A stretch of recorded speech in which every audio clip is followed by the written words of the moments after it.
Hello guys, welcome back to our channel. So ഇന്ന് നമ്മൾ നോക്കുന്നത് ബ്ലൂ ലോക്ക് എന്ന ജാപ്പനീസ് അനിമി TV സീരീസിന്റെ സീസൺ 1 21ാമത്തെ എപ്പിസോഡാണ്. സോ ഇനി 3 എപ്പിസോഡ് കൂടി ബാക്കിയുള്ളൂ. അത് കഴിഞ്ഞ സീസൺ 1 അവസാനിച്ചു. അടുത്ത നമ്മൾ ഏത് ആനിമയാണ് ചെയ്യേണ്ടതെന്ന് തീർച്ചയായിട്ടും താഴൊന്ന് കമന്റ് ചെയ്യുക. അപ്പോട്ട് സമയങ്ങളാതെ നേരെ എപ്പിസോഡിലോട്ട് പോകാം. എപ്പിസോഡ് തുടക്കത്തിൽ ആൻഡ്രി നാഗിയുടെ വളരെ മനോഹരമായിട്ടുള്ള ഷോട്ട് കണ്ട് അത്ഭുതപ്പെട്ട് നിൽക്കുന്നു. അത് ശരിക്കും ഒരു അത്ഭുതമാണല്ലേ? അത് അത്ഭുതമെന്ന് നിങ്ങൾ പറയുന്നുണ്ടെങ്കിൽ തീർച്ചയായിട്ടും നിങ്ങൾ ഒരു സാധാരണക്കാരിയാണ് ആൻഡ്രി. പക്ഷേ ശരിക്കും അത് വേറെ ലെവൽ മൂവ് തന്നെയായിരുന്നു. ഒരു ഫീൽഡിൽ നിൽക്കുന്ന പ്ലെയറിന്റെ മുഴുവൻ കോൺസെൻട്രേഷനും ചുറ്റും നിൽക്കുന്ന പ്ലെയേഴ്സിലും ആ പന്തിലും മാത്രമായി കഴിഞ്ഞാൽ ഇതിലും മനോഹരമായിട്ടുള്ള മൂവ്സ് എല്ലാം അവരെ കൊണ്ട് ചെയ്യാൻ സാധിക്കും. സോ ഈ തെരഞ്ഞെടുപ്പിന്റെ അവസാനം അവർക്ക് വേണ്ടി കാത്തിരിക്കുന്ന ഒരു ഫോർമുല കൂടെ ബാക്കിയുണ്ട് എന്ന് പറയുവാണ് ഈഗോ. പിന്നീട് നമ്മൾ കാണുന്നത് ആ മനോഹരമായിട്ടുള്ള ഗോൾ കാഴ്ചവെച്ച നാഗിയെ എല്ലാവരും പ്രശംസിക്കുന്നതാണ്. അങ്ങനെ ആദ്യമായിട്ട് ഞാൻ റിന്നിനെ തോൽപ്പിച്ചു. നാഗി ഉണ്ടെങ്കിൽ എനിക്ക് തീർച്ചയായിട്ടും ഈ മാച്ചിൽ വിജയിക്കാൻ സാധിക്കും. പക്ഷെ വേൾഡ് തന്നെ നമ്പർ 1 സ്ട്രൈക്കർ ആവാൻ ഇതൊന്നും എന്നെ സഹായിക്കില്ല. അതിനുവേണ്ടി എനിക്ക് റിന്നിനെ ഒറ്റയ്ക്ക് തന്നെ തോൽപ്പിക്കണം എന്ന് പറയുവാണ് ഇസഗി. ഇസഗിനെയും റിന്നിനെയും പോലെയുള്ള 2 പവർഫുൾ ആയിട്ടുള്ള മോൺസ്റ്റേഴ്സ്. സോ അവരെ ഏറ്റുമുട്ടുന്നത് കണ്ട് ബാച്ചറയ്ക്ക് ഒരുപാടധികം സന്തോഷമാവുന്നു. ഇതുപോലെയുള്ള ഒരു നിമിഷത്തിന് വേണ്ടിയിട്ടാ ഞാൻ ഇത്രയും കാലം കാത്തിരുന്നത്. ഇവിടെ എനിക്ക് റിന്നിനെ തോൽപ്പിക്കണമെങ്കിൽ അവൻ ചിന്തിക്കുന്നതെല്ലാം എനിക്ക് മനസ്സിലാക്കണം. എന്നാൽ മാത്രമേ വേൾഡിലെ നമ്പർ 1 സ്ട്രൈക്കറായിട്ട് എന്നെ കൊണ്ട് മാറാൻ സാധിക്കൂ എന്ന് ചിന്തിക്കുവാണ് ഇസഗി. ഇതേ സമയം റിൻ, ഞാൻ ആരാണെന്ന് ഞാൻ നിനക്ക് കാണിച്ചു തരാം എന്ന് പറയുന്നു. സോ വീണ്ടും മാച്ച് ആരംഭിക്കുന്നു. റിന്നിന്റെ കയ്യിലാണ് ഇപ്പോൾ ബോൾ ഇരിക്കുന്നത്. വളരെ വേഗത്തിൽ അവൻ അവോഷിക്ക് ബോൾ പാസ് ചെയ്യാൻ വേണ്ടി ശ്രമിക്കുന്നു. എന്നാൽ അവന്റെ കയ്യിലോട്ട് ബോൾ വന്നുടനെ തന്നെ തട്ടിയെടുക്കാൻ വേണ്ടി ബാറോയും പുറകെ തന്നെ നിൽക്കുന്നുണ്ട്.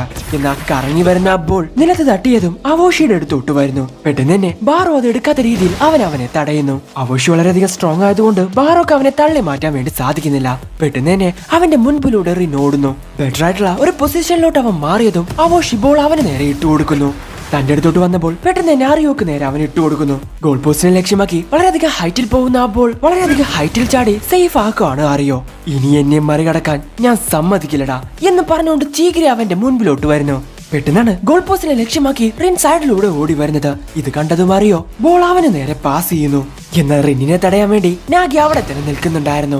കഴിഞ്ഞ പ്രാവശ്യത്തേതുപോലെ ഡയറക്റ്റ് ആയിട്ട് അവന്റെ കയ്യിൽ നിന്നും ബോൾ തട്ടിയെടുക്കാൻ ശ്രമിച്ചാൽ തീർച്ചയായിട്ടും അവൻ നിൽക്കുന്ന പൊസിഷൻ അവൻ മാറ്റും. പക്ഷേ എനിക്ക് അതല്ലാതെ വേറെ വഴിയില്ല എന്ന് പറഞ്ഞ് നാഗി അവന്റെ കയ്യിൽ നിന്നും ബോൾ എടുക്കാൻ വേണ്ടി ശ്രമിക്കുന്നു. പക്ഷെ അവൻ വിചാരിച്ചതുപോലെ തന്നെ റിൻ അവന്റെ അടുത്തു നിന്നും ആ ബോൾ മാറ്റുന്നു. എന്ന് ഈ കാര്യം മുൻകൂട്ടി മനസ്സിലാക്കിയ ഇസഗി പെട്ടെന്ന് തന്നെ അവന്റെ പുറകിലൂടെ വന്ന് ആ ബോൾ എടുക്കാൻ വേണ്ടി ശ്രമിക്കുന്നു.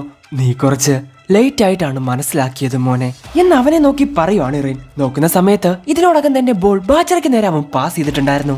സോ ഈ ഒരു കാര്യം ഇസഗി ഒരിക്കലും ചിന്തിച്ചില്ല. ഇതെന്തിനാ വീണ്ടും എനിക്ക് പാസ് ചെയ്തേ എന്ന് ചിന്തിക്കുവാണ് ബാച്ചറ. അഹോഷിയുടെ ഫിസിക്, അറിയോയുടെ പവർഫുൾ ജമ്പ്, എന്തിന് ഇവിടെയുള്ള ഓരോരുത്തരും ചിന്തിക്കുന്നത് പോലും അവന്റെ കൺട്രോളിലായിരുന്നു. സത്യം പറഞ്ഞ ഞങ്ങൾ ഓരോരുത്തരും അവന്റെ പാവകളെ പോലെയായിരുന്നു എന്ന് ഇസഗി പറയുന്ന സമയത്താണ് വളരെ മനോഹരമായിട്ട് ബാറോ ഒരു ഗോൾ കൂടി സ്കോർ ചെയ്യുന്നത്. സോ ആർക്ക് എവിടെ വെച്ച് പാസ് കൊടുക്കണം, ആരൊക്കെ എവിടെ വെച്ച് ഗോൾ അടിക്കണം എന്ന കാര്യങ്ങളെല്ലാം തീരുമാനിക്കുന്നത് റിന്നാണ്. ഇവനെ പോലെ പവർഫുൾ ആയിട്ടുള്ള ഒരുത്തന്റെ മുമ്പിൽ പിടിച്ചു നിൽക്കാൻ എന്നെ കൊണ്ട് സാധിക്കുമോ എന്ന് ചിന്തിക്കുവാണ് ഇസഗി.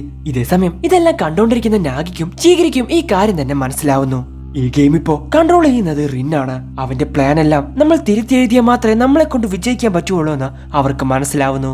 അതെ, എന്തൊക്കെ സംഭവിച്ചാലും നമ്മൾ അവനെ എതിർത്തിരിക്കും എന്നവർ 3 പേരും പറയുന്നു. ഇതേ സമയമാണ് ഇവർ കൂട്ടത്തിൽ കൂട്ടാത്ത ഒരാൾ പുറകിൽ നിൽക്കുന്നത് നമ്മൾ കാണുന്നത്.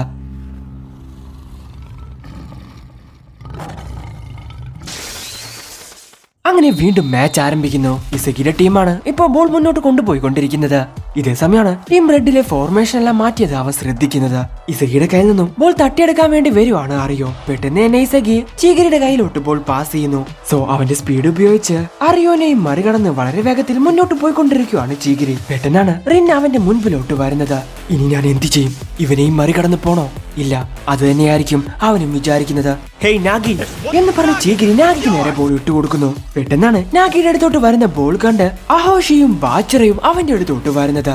സോ അവർ രണ്ടുപേരും ഒരുമിച്ച് വന്ന പണിപ്പാളുമെന്ന് മനസ്സിലാക്കിയ ഇസഗി ബാച്ചറയുടെ ശ്രദ്ധ തിരിക്കാൻ വേണ്ടി അവന്റെ പുറകിലൂടെ പെട്ടെന്ന് ഓടുന്നു. ബാച്ചറ പുറകിലോട്ട് തിരിഞ്ഞതും പെട്ടെന്ന് തന്നെ ഇസഗി വീണ്ടും അവന്റെ മുൻപിലൂടെ വന്ന് ഇപ്പുറത്തെ സൈഡിലൂടെ പോകുന്നു. എന്ന് ഇത് മനസ്സിലാക്കിയ നാഗി പെട്ടെന്ന് 1 ടച്ച് ആയിട്ട് അവന് നേരെ പാസ് ചെയ്യുന്നു. പെട്ടെന്ന് തന്നെ ബോൾ കിട്ടിയ ഇസഗി ഗോൾ പോസ്റ്റിനെ ലക്ഷ്യമാക്കി ഓടുന്നു. അപ്പോഴാണ് അപ്രതീക്ഷിതമായി അവന്റെ മുൻപിലോട്ട് റിൻ വരുന്നത്. ഇത് കണ്ട് ഇസഗിയെ കൊണ്ട് വിശ്വസിക്കാൻ സാധിക്കുന്നില്ല. ഇല്ല, ഞാൻ ഇങ്ങോട്ട് വരുമെന്ന് അവൻ എങ്ങനെയാ മനസ്സിലാക്കിയത്? അങ്ങനെയാണെങ്കിൽ എന്റെ പ്ലാൻ മുൻകൂട്ടി തന്നെ അവന് മനസ്സിലായിരിക്കുന്നു എന്ന് ചിന്തിക്കുവാണ് ഇസഗി. സോ മുന്നിലോട്ട് പോകുന്ന ഇസഗിയുടെ അടുത്ത് തന്നെയാണ് ബോൾ ഇരിക്കുന്നത്. എന്നാലും റിന്നിനെ ക്രോസ് ചെയ്ത് അവനെ കൊണ്ട് പോവാൻ സാധിക്കുന്നില്ല. ഇവനെ മറികടന്ന് എന്നെ കൊണ്ട് പോകാൻ പറ്റുമെന്ന് തോന്നുന്നില്ല. ഇനി ഞാൻ എന്ത് ചെയ്യും എന്ന് പറഞ്ഞു നിൽക്കുവാണ് ഇസഗി. പെട്ടെന്നാണ് ഉറങ്ങിക്കൊണ്ടിരിക്കുന്ന ഒരു സിംഹത്തിന്റെ ഗർജനം നമ്മൾ കേൾക്കുന്നത്. വിശന്നു വലഞ്ഞിരിക്കുന്ന ഒരു സിംഹം തന്റെ സമയത്തിന് വേണ്ടി ഇരയെ വളരെ സമാധാനത്തോടു കൂടി നിരീക്ഷിച്ചുകൊണ്ടിരിക്കുവായിരുന്നു. സോ സ്വന്തം ടീംമേറ്റിന്റെ കയ്യിൽ നിന്ന് തന്നെ ബോൾ എടുക്കുമെന്ന് റിൻ ഒരിക്കലും വിചാരിച്ചില്ല.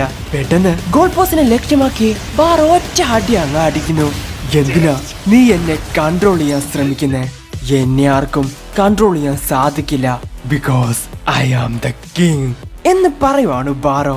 സോ ബാറോ ഒരു സ്വാർത്ഥത നിറഞ്ഞ ക്യാരക്ടർ ആയതുകൊണ്ട് അവൻ എന്ത് ചെയ്യുമെന്ന് ആരെ കൊണ്ടും പറയാൻ സാധിക്കില്ല. അത് തന്നെയായിരുന്നു റിന്നിന് അവനെ കൺട്രോൾ ചെയ്യാൻ പറ്റാഞ്ഞത്. പെട്ടെന്നാണ് ഇസഗിക്ക് ഒരു കാര്യം മനസ്സിലാവുന്നത്. ബാറോയെ പോലെ താനും ഈ ഗ്രൗണ്ടില് ഒരു ഗ്ലിച്ചായി മാറിക്കഴിഞ്ഞാ എന്നെ കൺട്രോൾ ചെയ്യാൻ റിന്നിനെ കൊണ്ട് സാധിക്കില്ല. സോ അത് തന്നെയായിരിക്കും വിജയത്തിലോട്ടുള്ള താക്കോൽ എന്ന് ചിന്തിക്കുവാണ് ഇസഗി. അങ്ങനെ വീണ്ടും മാച്ച് ആരംഭിക്കുകയാണ്. ബോളും കൊണ്ട് പോകുന്നത് ഇപ്പോൾ റിന്നാണ്. സോ റിന്നിന്റെ കയ്യിൽ നിന്നും ബോൾ എടുക്കാൻ വേണ്ടി ചീഗിരി അവന്റെ അടുത്തോട്ട് പോകുന്നു. പെട്ടെന്ന് തന്നെ റിൻ ബാച്ചറയ്ക്ക് നേരെ ബോൾ ഇട്ടു കൊടുക്കുന്നു. ബോളും കൊണ്ട് മുന്നോട്ട് പോകാൻ ശ്രമിക്കുന്ന ബാച്ചറയുടെ മുമ്പിലോട്ട് പെട്ടെന്ന് വരുവാണ് ഇസഗി. ഇവനെ മറികടന്ന് ഞാൻ എങ്ങനെ പോവും എന്ന് പറഞ്ഞ് അവൻ ചിന്തിക്കുന്ന സമയത്താണ് പെട്ടെന്ന് ചീഗിരി അങ്ങോട്ട് വരുന്നത്. സോ വളരെ പെട്ടെന്ന് അങ്ങോട്ടെത്തിയ ചീഗിരിനെ കണ്ടപ്പോഴാണ് അവരുടെ പ്ലാൻ എന്താണെന്ന് ഇവർക്ക് മനസ്സിലാവുന്നത്. ബോൾ എങ്ങോട്ട് പോയാലും ചീഗിരി ബോളിന്റെ പുറകെ പോകണമെന്നാണ് ഇവരുടെ ഒരു പ്ലാൻ. പെട്ടെന്നാണ് ഒരു പാസിന് വേണ്ടി മുന്നോട്ടോടുന്ന റിന്നിനെ അവൻ കാണുന്നത്. അവന് ബോൾ പാസ് ചെയ്യണമെന്ന് പറഞ്ഞ് ചിന്തിക്കുന്ന സമയത്താണ് ഇസഗി പെട്ടെന്ന് അവന്റെ മുമ്പിലോട്ട് വരുന്നത്. സോ ചീഗിരിനെ മറികടന്ന് പോവില്ലാതെ ഇപ്പൊ വേറെ മാർഗമില്ലെന്നുള്ള കാര്യം ബാച്ചറയ്ക്ക് മനസ്സിലാവുന്നു. വളരെ വേഗത്തിൽ ഓടാൻ സാധിക്കുന്ന ചീഗിരിയെ മറികടന്ന് പോവാൻ അവനെ കൊണ്ട് സാധിക്കില്ലെങ്കിലും എന്റെ ട്രിബിളിങ്ങിന് മുമ്പിൽ നിന്റെ സ്പീഡ് ഒന്നുമല്ല മോനെ എന്ന് പറഞ്ഞ് അവനെ മറികടന്ന് പോവാൻ ശ്രമിക്കുവാണ് ബാച്ചറ. പെട്ടെന്നാണ് ഇസഗി അവന്റെ മുൻപിലോട്ട് വരുന്നത്. എന്നാൽ വളരെ പെട്ടെന്ന് തന്നെ ഇസഗിനെയും മറികടന്ന് ബാച്ചറ മുന്നോട്ട് പോകാൻ വേണ്ടി ശ്രമിക്കുന്നു. അപ്പോഴാണ് മാസായിട്ട് അങ്ങോട്ട് ബാറോ കടന്നു വരുന്നത്. ബാച്ചറയുടെ കയ്യിലുണ്ടായിരുന്ന ബോൾ പെട്ടെന്ന് തന്നെ തട്ടിയെടുത്ത് ഗോൾ പോസ്റ്റിനെ ലക്ഷ്യമാക്കി അവൻ ഓടുന്നു. എന്ന് എപ്പോഴത്തെയും പോലെ ബാറോയെ തടാൻ ആവശ്യം അങ്ങോട്ട് വരുന്നു. എന്നാൽ രാജാവിനെ സംബന്ധിച്ച് ഒന്നുമല്ലായിരുന്നു. സോ ബാറോ അവനെയും മറികടന്ന് മുന്നോട്ട് തന്നെ പോകുന്നു. പെട്ടെന്നാണ് ആ കാര്യം സംഭവിക്കുന്നത്. അങ്ങോട്ട് വന്ന റിൻ ആ ബോൾ തട്ടി പുറത്തോട്ടിടുന്നു. സോ റിൻ അങ്ങനെ ചെയ്തിട്ടില്ലായിരുന്നെങ്കിൽ തീർച്ചയായിട്ടും ബാറോക്ക് അത് ഗോളാക്കി മാറ്റാമായിരുന്നു. എന്നാൽ അപ്പോഴാണ് ഇസഗിക്ക് ഒരു കാര്യം മനസ്സിലാവുന്നത്. ബാറോ എന്താണ് ചെയ്യാൻ പോകുന്നതെന്നുള്ള കാര്യം റിന്നിനെ കൊണ്ട് മനസ്സിലാക്കാൻ സാധിക്കുന്നില്ല. അതിനവനെ കൊണ്ട് പറ്റിയിരുന്നെങ്കിൽ ഇതിനോടകം തന്നെ ബാറോയുടെ കയ്യിൽ നിന്ന് ബോൾ അവൻ തട്ടിയെടുത്തേനെ. ബാറോ എന്ന ഒരു നല്ല ടൂൾ എനിക്ക് കിട്ടിയിരിക്കുന്നു. ഈ ടൂൾ വെച്ച് റിനിട്ടഷി എന്ന ഇവനെ ഞാൻ ഇല്ലാതാക്കും എന്ന് ചിരിച്ചുകൊണ്ട് പറയുവാണ് ഇസഗി. സോ രണ്ട് മോൺസ്റ്റേഴ്സും പരസ്പരം പോരാടുന്നത് കണ്ട് ബാച്ചറ ഒരുപാടധികം അതിശയപ്പെടുന്നു. ഇങ്ങനെ ഒരു സിറ്റുവേഷന് വേണ്ടിയിട്ടായിരുന്നു അവൻ ഇത്രയും കാലം കാത്തിരുന്നത്. സോ പുറത്തോട്ട് പോയ ത്രോ ബോൾ ഇസഗിക്ക് നേരെ എറിഞ്ഞു കൊടുക്കുവാണ് ചീഗിരി. അവസാനം എന്റെ ഡ്രീം നടന്നിരിക്കുന്നു. ഇവരെ പോലെയുള്ള മോൺസ്റ്റേഴ്സിന്റെ കൂടെ എനിക്കിപ്പോ ഫുട്ബോൾ കളിക്കാം എന്ന് പറഞ്ഞ് ബാച്ചറ മുന്നോട്ട് ഓടുന്ന സമയത്താണ് വളരെ സിമ്പിൾ ആയിട്ട് റിന്നും ഇസഗിയും ഇവനെ ഒന്നും മൈൻഡ് പോലും ചെയ്യാതെ ഇവനെ മറികടന്ന് പോകുന്നത്. ഇവർ രണ്ടുപേരും തങ്ങളിൽ ആരാണ് ബെസ്റ്റ് എന്ന് നോക്കിക്കൊണ്ടിരിക്കുക. എന്നാ അതിൽ ഞാനില്ല.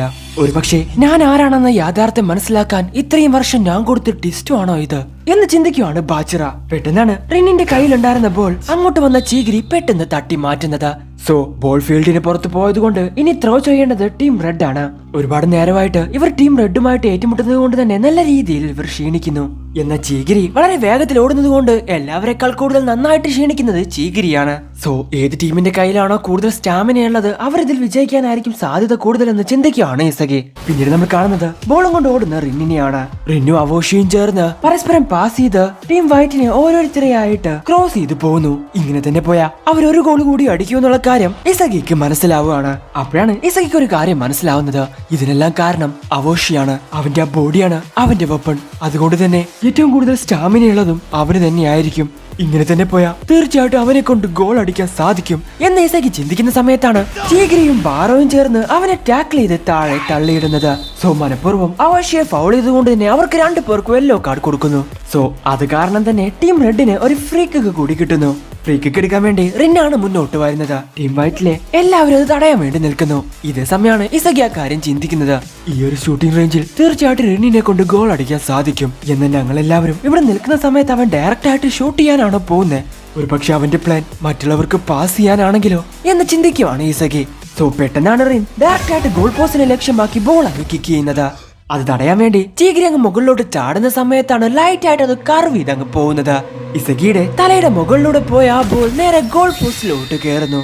സോ 4 ഗോളുകൾ അടിച്ച് ടീം വൈറ്റ് ഇപ്പോൾ മുന്നോട്ട് വന്നിരിക്കുന്നു. ഞാൻ എന്താ ചെയ്യാൻ പോകുന്നതെന്ന് നീ ചിന്തിച്ചുകൊണ്ടേ ഇരിക്കുവാണല്ലേ? ഡയറക്റ്റ് ആയിട്ട് ഷൂട്ട് ചെയ്യാന്നുള്ളത് തന്നെയായിരുന്നു എന്റെ പ്ലാൻ. ബിക്കോസ് ഇത് ബ്ലൂ ലോക്കാണ്. ഇവിടെ ഞാൻ അടിക്കുന്ന ഗോള് മാത്രമേ എന്നെ സേവ് ചെയ്യൂ എന്ന് ഇസഗിയെ നോക്കി പറയുവാണ് റിൻ. എന്ന് ഇതോ കണ്ട് ബാച്ചറ വേൾഡിലെ തന്നെ നമ്പർ 1 സ്ട്രൈക്കേഴ്സ് ആവാനാണ് ഇവർ രണ്ടുപേരും കഷ്ടപ്പെടുന്നത്. ഇത്രയും കാലം ഇവരെ പോലെയുള്ളവരുടെ കൂടെ ഫുട്ബോൾ കളിക്കണമെന്നായിരുന്നു ഞാൻ ആഗ്രഹിച്ചിരുന്നത്. ഞാൻ ആഗ്രഹിച്ച പോലെ എന്റെ കൺമുമ്പിൽ ഇപ്പോ ആ മാച്ച് നടക്കുന്നുണ്ട്. എന്നാ ഇവിടെ എനിക്ക് യാതൊരു റോളുമില്ല. പിന്നെ എന്തിനാ ഞാൻ ഈ ഫുട്ബോൾ കളിക്കുന്നേ? ശരിക്കും എന്റെ ഈഗോ എന്താണ് പറയുന്നേ എന്ന് ചിന്തിക്കുവാണ് ബാച്ചറ. സോ അവിടെ വെച്ച് ഈ എപ്പിസോഡ് അവസാനിക്കുന്നു. സോ ബാച്ചിറയുടെ ചെറുപ്പം തൊട്ടുള്ള ആഗ്രഹം അവന്റെ ആ റേഞ്ചിലുള്ളവരെക്കാൾ വളരെയധികം സ്കിൽഫുൾ ആയിട്ടുള്ള പ്ലേയേഴ്സിന്റെ കൂടെ കളിക്കുക എന്നുള്ളതാണ്. എന്നാൽ ഇപ്പോ അവൻ കളിക്കുന്ന മാച്ചിൽ അവന്റെ കൂടെ ഇസഗിയും റിന്നും നിൽക്കുന്നുണ്ട്. അവർ തമ്മിലുള്ള ആ ഫൈറ്റിൽ ബാച്ചിറയ്ക്ക് യാതൊരുവിധ റോളും ഇല്ലെന്നുള്ള കാര്യം അവൻ മനസ്സിലാക്കുന്നു. ഇങ്ങനെ തന്നെ പോവുകയാണെങ്കിൽ ഇസഗിയുടെ ടീം വിജയിച്ചു കഴിഞ്ഞാൽ അവർ തെരഞ്ഞെടുക്കുന്നത് റിന്നിനെ ആയിരിക്കും എന്ന് ചിന്തിക്കുകയാണ് ബാച്ചിറ. സോ അടുത്ത എപ്പിസോഡ് തീർച്ചയായിട്ടും വേറെ ലെവലാണ്. എന്തായാലും നിങ്ങൾക്ക് ഇഷ്ടപ്പെടുന്ന ലൈക്ക് ചെയ്യുക, ഷെയർ ചെയ്യുക, സബ്സ്ക്രൈബ് ചെയ്യാത്ത ബെൽ ഐക്കൺ എനേബിൾ ചെയ്യുക. അടുത്ത എപ്പിസോഡ് അടുത്ത ദിവസം വരാതെ. Bye-bye.